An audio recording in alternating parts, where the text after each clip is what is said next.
નર્મદામાં આકરા ઉનાળે પાણીની માંગ ઉઠી. પાણીની માંગ વધતા અહીં પાણી છોડવામાં આવ્યું પણ છે. મુખ્ય કેનાલમાંથી 21 ક્યુસેક પાણી છોડાયું.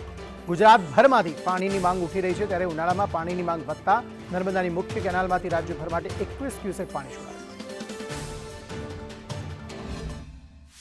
કાળઝાળ ગરમી પડી રહે ત્યારે સ્વાભાવિક છે કે પાણીની જરૂરિયાત હોય, ત્યારે પાણીની જરૂરિયાતને પહોંચી વળવા માટે ગુજરાતની જીવાદોરી નર્મદા ડેમમાંથી પાણી ધીરે ધીરે મુખ્ય કેનાલ મારફતે જે છોડાઈ રહ્યું છે, ત્યારે તસવીરમાં જોઈ શકો છો. સંદેશ ન્યૂઝ પર એક્સક્લુઝિવ દ્રશ્ય તમે જોઈ રહ્યા છો કે 21,000 ક્યુસેક જેટલું જે પાણી છે મુખ્ય કેનાલ 0 પોઈન્ટમાંથી જે છોડાઈ રહ્યું છે, અને આ પાણી કેવડિયાથી કચ્છ સુધીના વિસ્તારમાં જાય છે.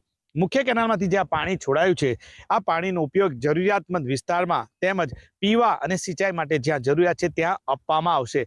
ઉલ્લેખનીય છે કે સરદાર સરોવર નર્મદા ડેમની જળ સપાટી પણ હજુ 121 મીટર જેટલી છે, એટલે કે ડેમમાં ભરપૂર માત્રામાં પાણી છે.